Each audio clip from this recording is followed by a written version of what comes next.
Hi, welcome to another episode of 6 Cents Out of a Nickel. If you're new to this channel, please introduce yourself in the comments below and tell me what you may like about this video or how you think I might be able to improve. I'm here to serve you. Thanks. Welcome to another episode of 6 Cents Out of a Nickel. What I want to talk to you today is about arguments. We've all been in those arguments where they seem to start spiraling out of control or they get stuck in a rut.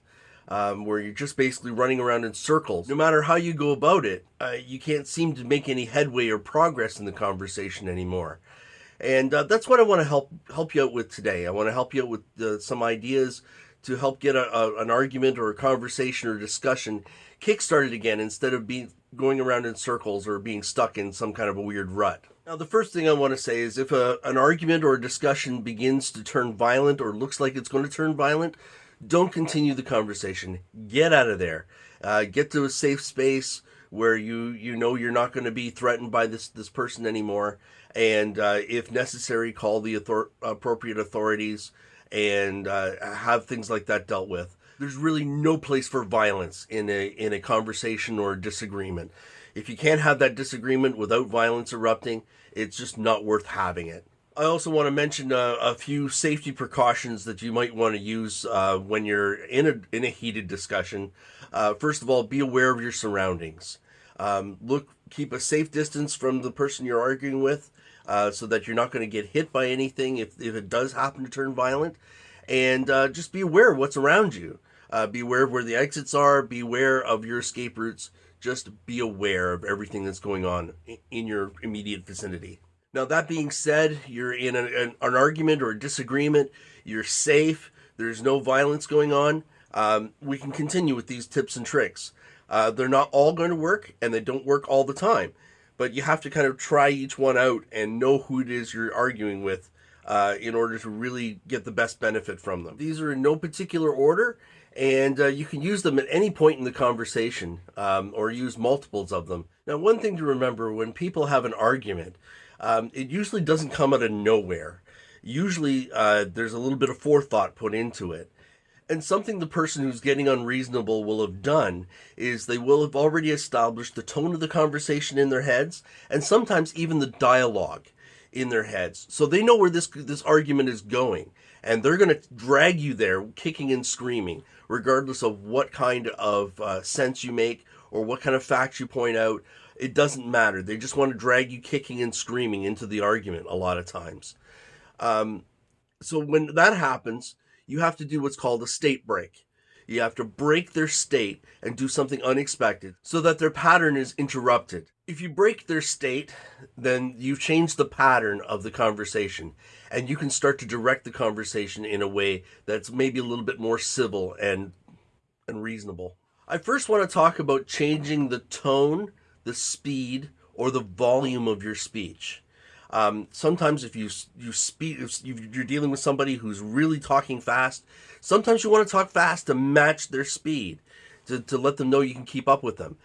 Sometimes you want to slow them down, and you want to talk a little bit slower and keep a quieter tone. You really have to gauge the person and how they're going to react. Don't make large sweeping changes to the tone of your conversation or the speed of your conversation. Do it in small increments. Do it over a couple of different responses. And if you're not getting any improvement after a few responses, try something else. Now, that might not change their state. So something you might want to do is you might want to agree with them on something. And if they're all ramped up and looking to disagree with you at every turn, and you turn around and you agree with them on something, it really sends them for a loop sometimes. I remember with my late wife, we were in the car, and she says, "You have to turn left here." And she was so worked up and amped up, I said, "Yeah, no, I have to turn left here."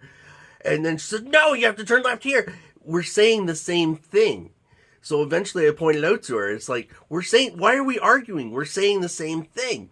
And that broke her state. Sometimes that's a good idea to agree with them on something. Just find some commonality that you can agree with.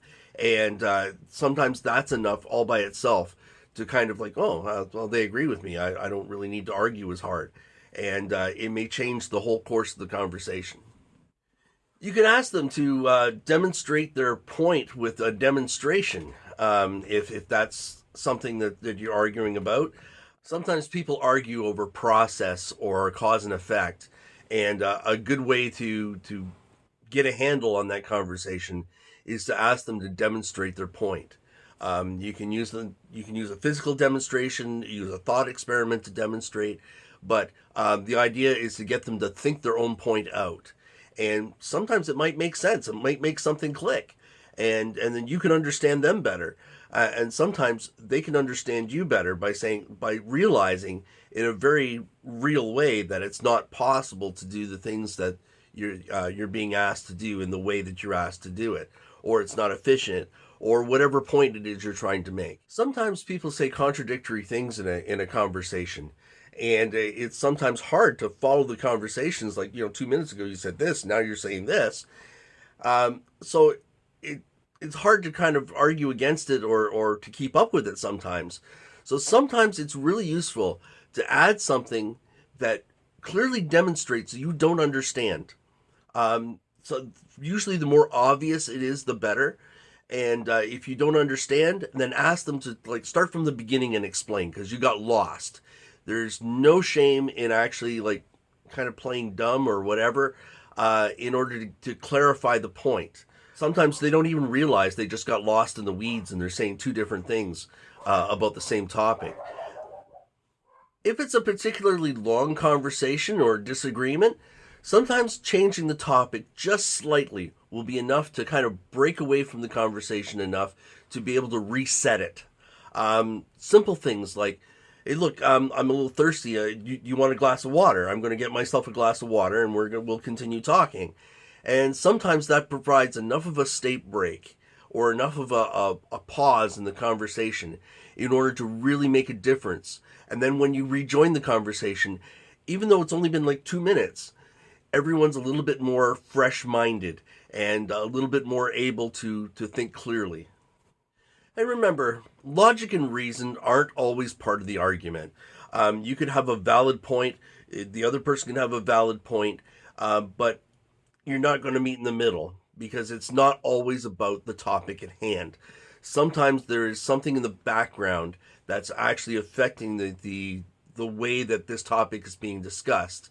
So something that I've learned to ask, and ask in a very kind and compassionate tone, is, okay, what is this really about? It really does kind of shake the person up if they're actually stuck in a rut or caught in their own emotion. What is this really about? And then you can get them to start right from the beginning. It gives them a fresh opportunity to reframe the entire discussion into something that really is concerning them, instead of just working on the superficial topic on the surface. And remember, none of these is actually an ironclad guarantee that you're going to be able to rescue the conversation. Some conversations are just unrescuable, and that's just the way it is sometimes. Sometimes you just have to walk away and have the conversation at a later time. Or if it starts to turn violent, again, get out of the situation, get to safety, and hopefully you can reset the conversation and have the discussion in a more civil manner later.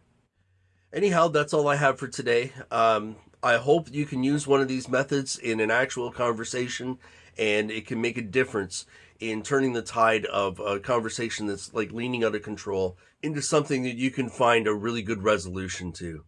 Thanks for watching, and I will see you Thursday.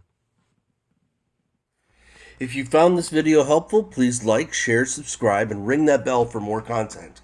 Thank you very much. Until next time.